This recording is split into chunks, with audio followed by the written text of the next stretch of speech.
Si hay un atributo de la Iglesia que está siendo gravemente atacado en nuestros días, es su carácter apostólico. Puedes rechazar la enseñanza de Pablo y puedes estar en desacuerdo con la enseñanza de Juan y puedes no creer en la integridad de las Sagradas Escrituras. Solo te suplicaría en este momento que si ese es tu punto de vista, no trates de robarle a la Iglesia de Cristo y edificarla sobre algún otro fundamento.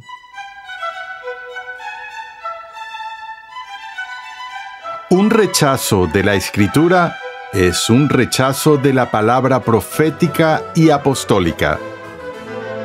Gracias por sintonizar una vez más Renovando tu Mente con el Dr. R.C. Sproul. Hoy seguimos con la séptima entrega en una interesante serie de enseñanza de 9 lecciones que hemos titulado La novia de Cristo. En esta serie, el Dr. Sproul ofrece una visión general de la eclesiología, es decir, la doctrina de la Iglesia, a la vez que explica cómo la verdad de las Escrituras es la base de la unidad de la Iglesia y analiza las características de una Iglesia bíblica.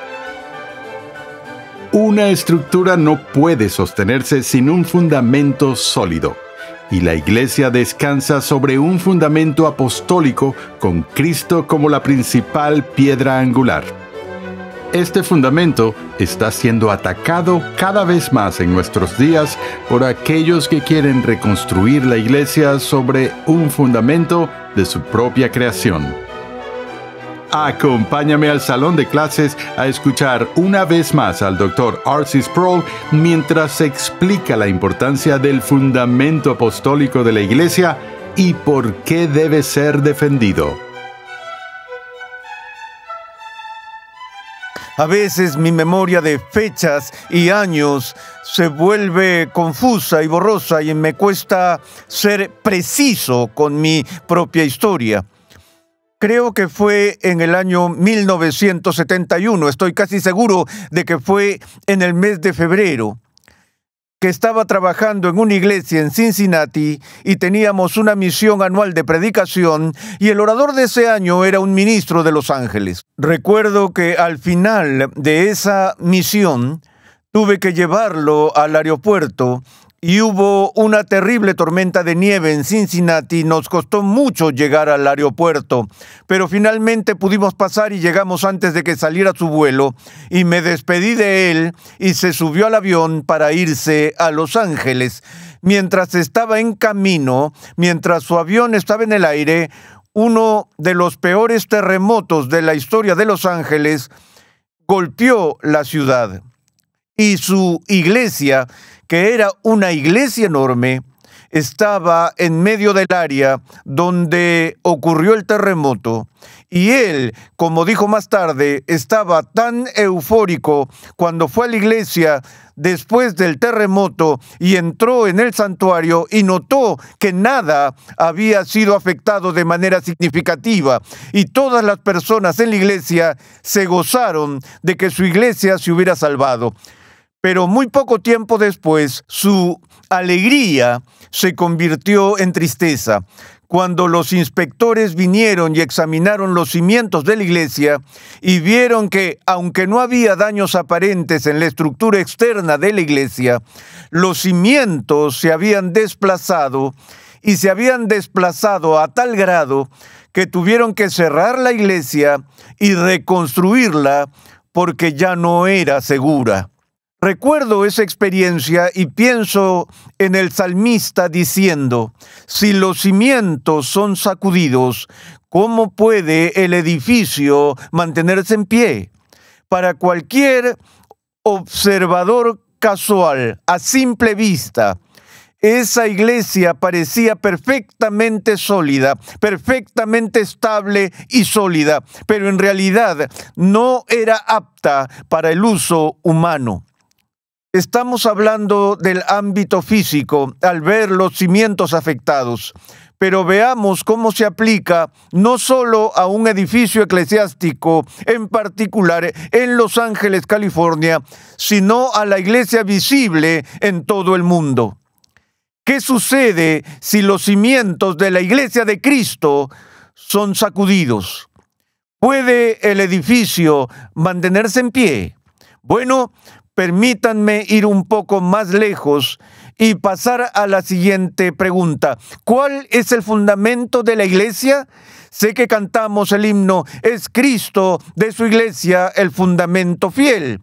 A veces las palabras de los himnos son vehículos de desinformación, porque la imagen fundamental, como ya hemos visto acerca de la iglesia en el Nuevo Testamento, con respecto a su fundamento, no es que Jesús sea el fundamento. Lo que el Nuevo Testamento dice sobre Cristo y el fundamento es lo siguiente, que no hay fundamento que pueda ser puesto, sino únicamente aquel que sea puesto en Cristo Jesús. Ahora, Jesús es parte del fundamento, en términos de la metáfora del edificio. ¿Cómo se llama? La piedra angular principal de la iglesia, y Él es el eje, por así decirlo, de todo el fundamento, siendo la piedra angular. Recuerdo cuando se construyó nuestra iglesia, yo era un niño y construimos un nuevo santuario, por lo que nos excusaron de la escuela. Así es como han cambiado los tiempos. Pero la escuela pública local nos dejó salir temprano para ir a la ceremonia de colocación de la piedra angular de la iglesia, que estaba justo al lado.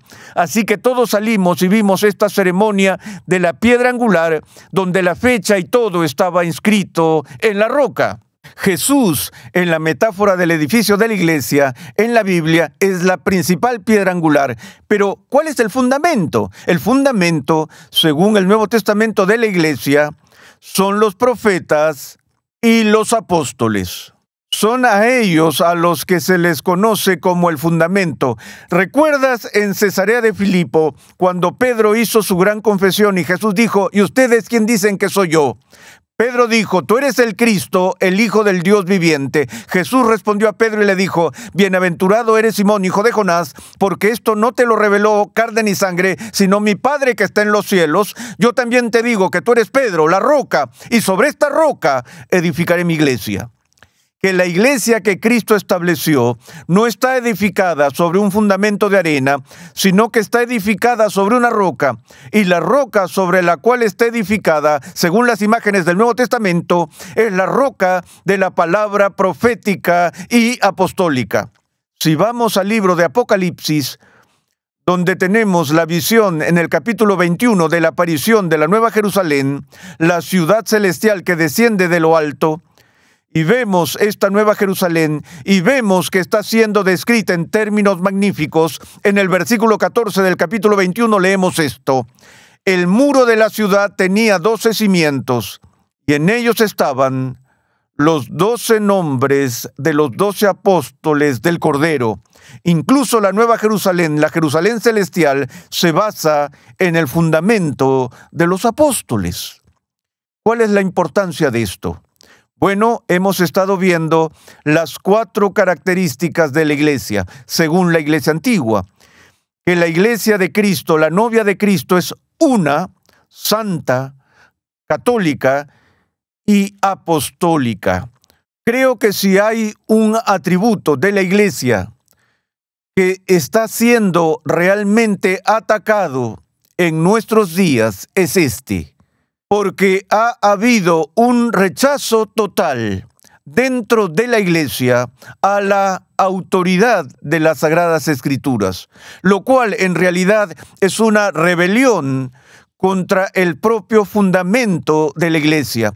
Es un rechazo de la palabra profética y apostólica. Y cuando la iglesia rechaza su fundamento, ya no es segura. De hecho, ya no es una iglesia. Porque si hay algo que el cristianismo histórico es, por definición, es que es apostólico. Puedes rechazar la enseñanza de Pablo, y puedes estar en desacuerdo con la enseñanza de Juan, y puedes no creer en la integridad de las Sagradas Escrituras. Solo te suplicaría en este momento que, si ese es tu punto de vista, no trates de robarle a la iglesia de Cristo y edificarla sobre algún otro fundamento. ¿Por qué no tienes la integridad de decir rechazo el cristianismo en lugar de tratar de construir una nueva versión mejorada sobre algún otro fundamento? Hay una deshonestidad fundamental en eso. Históricamente, la iglesia cristiana es, en su esencia misma, apostólica. ¿Qué significa ser apostólica? Bueno, para responder esta pregunta tenemos que ir al principio y hacer la pregunta, ¿qué es un apóstol? Hemos hablado de esto en otras clases. Recordemos que el término apóstol viene del griego apóstolos y la palabra apóstolos significa uno que es enviado. Enviado por alguien a algún lugar. Y en la cultura griega, un apóstolos era alguien que ante todo era un mensajero o un embajador o un emisario, pero no era solo un paje, era un emisario autorizado por el rey, por ejemplo, para representar al rey en su ausencia. Recordamos los días de las negociaciones de paz cuando Henry Kissinger fue a París para las conversaciones de paz y tenía la autoridad para hablar en nombre del presidente de los Estados Unidos. Hablaba como un apóstolos, como alguien dotado con una autoridad transferida. Cuando Jesús tuvo discípulos, Él escogió a algunos de esos discípulos para que fueran apóstoles. A veces usamos el término discípulo o apóstol como si fueran sinónimos. Los usamos indistintamente y la razón de eso es simplemente porque la mayoría de los apóstoles fueron primero discípulos, pero hubo muchos más discípulos que apóstoles. La palabra del Nuevo Testamento para discípulo es la palabra matetés, que significa literalmente aprendiz. Cualquiera que fuera estudiante de este rabino itinerante, Jesús, sería uno de sus discípulos. Pero no todos se graduaron del nivel de estudiante para ser nombrados por Jesús como uno de sus portavoces autorizados.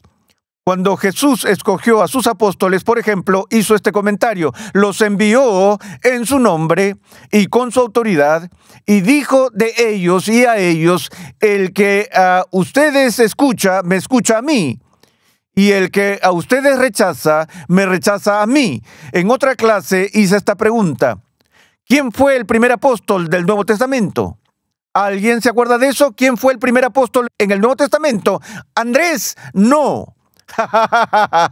Si están escuchando esto en casa o en el auto, ¿qué respondieron a esta pregunta? ¿Quién fue el primer apóstol? Sé que podríamos obtener tantas respuestas como la cantidad de apóstoles que hay: Santiago y Juan y Andrés y Pedro y otros más. El primer apóstol nombrado en el Nuevo Testamento fue Jesús. Y realmente obtenemos la imagen más completa de lo que es un apóstol al observar el papel que Jesús jugó en el Nuevo Testamento. Recuerda, un apóstol es alguien que es enviado por alguien y que recibe de esa persona que lo envía autoridad delegada. El apóstol supremo del Nuevo Testamento es Jesús mismo, quien fue enviado por el Padre al mundo.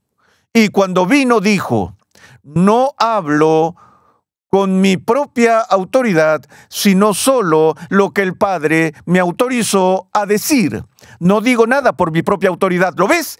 Y él dijo que toda autoridad me ha sido dada en el cielo y en la tierra. Recuerden que este era el asunto en el que Jesús estaba tratando con los fariseos.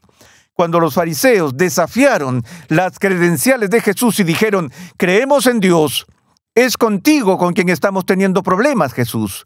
¿Cuál fue la respuesta de Jesús ante eso? Si crees en Dios, creerás en el que Dios envía, y en el que Dios anuncia, y en el que Dios proclama. No digas que crees en Dios y luego niegues la autoridad de su apóstol. ¿Quién es el segundo apóstol en el Nuevo Testamento? Juan. No. Cuando Jesús sale de la escena dice: me voy a ir, pero no los voy a dejar solos. Pediré al Padre que envíe a otro que venga a guiarlos a toda justicia y a toda verdad. Sí, el Espíritu Santo. Así que el Espíritu Santo cumple el papel del apostolado. pero los engañé, porque obviamente en el lenguaje normal de la iglesia, cuando hablamos de apóstoles, nos referimos a esa compañía de personas que Jesús seleccionó y que fueron dotadas por el Espíritu Santo, los 12 apóstoles principales de Dios, para ser los portavoces humanos de Cristo y de Dios. En los primeros siglos de la expansión del cristianismo, tal vez la mayor amenaza para el cristianismo bíblico provino de ese sector conocido como gnosticismo. Los gnósticos eran aquellas personas que afirmaban tener conocimientos especiales, del griego gnosis. Afirmaban ser los gnostikoi, los que saben, e hicieron un esfuerzo decidido por suplantar la autoridad de los apóstoles bíblicos, argumentando que su conocimiento era más alto y superior al conocimiento proclamado por los apóstoles de Jesús, y escribieron una enorme cantidad de literatura para presentar su afirmación de superioridad y autoridad. Uno de los defensores de la fe cristiana en ese tiempo era un teólogo llamado Ireneo. Ireneo era un apologista del cristianismo que defendió la fe, y una de sus obras más importantes se tituló simplemente Contra las herejías. Y por supuesto, la principal herejía que abordó en su día fue la herejía gnóstica. En su refutación de los gnósticos, usó una línea de razonamiento que es muy importante para nosotros hoy en día. Esa línea de razonamiento lidiaba con el significado fundamental del término apóstol, que en griego, de nuevo, la palabra apóstolos significa literalmente uno que es enviado o a quien se le da autoridad debidamente constituida para representar al que lo envía. Ireneo dijo que los gnósticos en realidad no solo rechazaron la autoridad de los apóstoles, sino que por una lógica irresistible también estaban rechazando la autoridad de Cristo y, en última instancia, la autoridad de Dios. ¿Cuál fue su razonamiento? Fue este: que al rechazar a los apóstoles, aquellos que fueron enviados por Cristo y que fueron comisionados por la autoridad de Cristo, cuando rechazaron la autoridad del apóstol por inferencia necesaria, también estaban rechazando la autoridad de aquel que los comisionó. Y si estaban rechazando la autoridad de aquel que envió a los apóstoles bíblicos, es decir, Cristo, entonces también están rechazando la autoridad de aquel que comisionó a Cristo para venir al mundo, quien era Dios el Padre. Entonces realmente les dijo a los gnósticos en el análisis final: ustedes son impíos. Su ataque contra los apóstoles se reduce a un ataque contra Dios mismo, porque aquí hay una cadena de comisión que va desde el Padre al Hijo y a los apóstoles. Es importante notar de nuevo que el argumento de Ireneo sigue la misma línea de pensamiento que Jesús usó contra los fariseos cuando los fariseos afirmaron ser seguidores de Dios, pero rechazadores de Jesús. Dijeron que obedecían a Moisés, pero que no obedecerían a Jesús. Dijeron que eran hijos de Abraham, pero rechazaron al hijo mayor de Abraham. Jesús les dijo: porque yo no he hablado por mi propia cuenta, sino que el Padre mismo que me ha enviado me ha dado.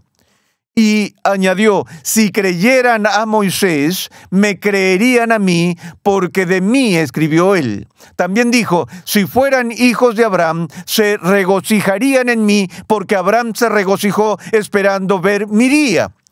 De nuevo, el vínculo era que si crees en el Padre, entonces creerás en aquel a quien el Padre ha enviado. Pero como no crees en aquel a quien el Padre ha enviado, realmente no crees en el Padre. Es la misma extensión del argumento que da Ireneo.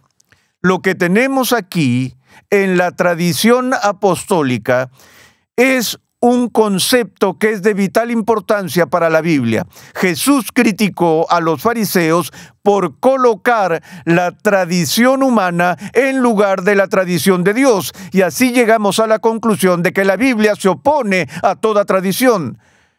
No es el caso. Veamos el capítulo 15 de 1 Corintios, cuando Pablo da su gran defensa de la resurrección. Y empieza diciendo en el versículo 3, porque yo les entregué en primer lugar lo mismo que recibí. Y usa el término paradosis, que en el griego del Nuevo Testamento simplemente es la palabra para tradición, pero literalmente significa una entrega, una transferencia. Y eso es lo que es el Nuevo Testamento, es la tradición apostólica que la Iglesia no ha inventado, pero que la Iglesia ha recibido. Lo recibió de los apóstoles, que lo recibieron de Cristo y de su Espíritu Santo, quien lo recibió de Dios. Por eso, amados, cuando rechazamos la enseñanza de los apóstoles, la tradición apostólica, estamos rechazando la misma autoridad de Dios.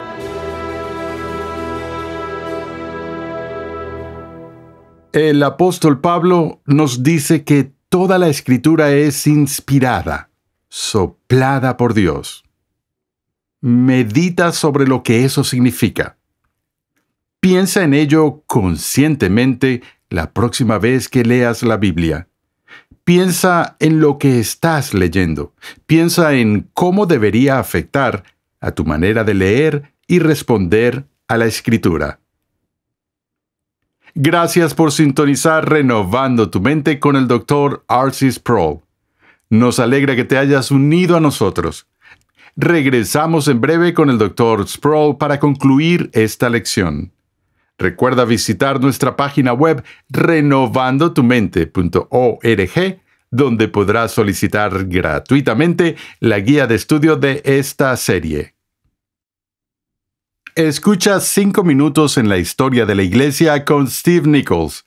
Este podcast semanal ofrece una mirada informal e informativa a la historia de la Iglesia.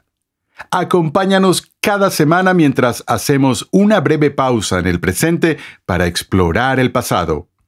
Viaja en el tiempo mientras observamos a las personas, los acontecimientos e incluso los lugares que han dado forma a la historia del cristianismo. Cada episodio ofrece una visión fácilmente digerible de cómo el Dios eterno e inmutable ha obrado en la Iglesia a lo largo de las generaciones anteriores y cómo esto puede animarnos hoy. Esta es nuestra historia, nuestro legado familiar. 5 minutos en la historia de la Iglesia está disponible en todas las plataformas de podcast. Para más información, visita la página web 5minutosenlahistoriadelaiglesia.com. Antes de terminar este episodio, escuchemos de nuevo al Dr. Sproul mientras concluye su enseñanza.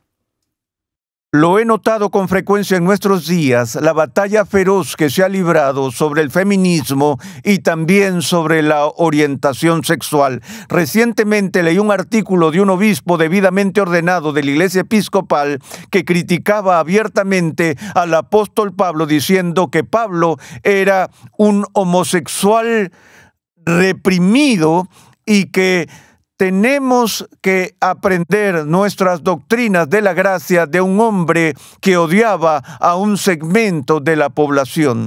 He visto el mismo tipo de retórica que sale del ala militante de las feministas, que son vitriólicas en su oposición contra el apóstol Pablo. Y dicen que Pablo tejió su teología a partir de un desprecio chauvinista contra las mujeres y al hacerlo se apresuran a decir: creemos en la autoridad de Jesús. Es Pablo a quien no podemos soportar. Pero ¿ves el problema aquí? Ustedes no saben nada sobre Jesús excepto lo que nos han enseñado otros apóstoles de la tradición apostólica. No se puede escoger y elegir. Si no te gusta Pablo, no te gusta quien lo comisionó. Si no te gusta, no puedes poner a Pablo contra Lucas o a Pablo contra Mateo o a Pablo contra Marcos, porque todos ellos están de acuerdo en afirmar la autoridad de los apóstoles a partir del encargo de Cristo mismo. La Biblia dice que los cristianos son comprados por un precio y no se pertenecen a sí mismos, pertenecen al Señor que los compró. Eso hace que todos los cristianos sean propiedad del Señor Jesús. Cuando tenemos fe auténtica, entonces llegamos a estar en Cristo Jesús y Él está en nosotros. Y por eso hablamos de la unión mística del creyente y de Cristo. La iglesia pertenece a Cristo el Señor porque Él la ha redimido con su preciosa sangre. En el siguiente episodio de Renovando tu Mente, el Dr. R.C. Sproul explica lo que significa pertenecer al Señor. Renovando tu Mente es una producción de los Ministerios Ligonier, la confraternidad de enseñanza fundada por el Dr. R.C. Sproul. Nuestra misión, pasión y propósito es ayudar a las personas a crecer en su conocimiento de Dios y su santidad. Te invitamos a escuchar nuestro siguiente episodio y a unirte a nuestra gran comunidad virtual en las redes sociales.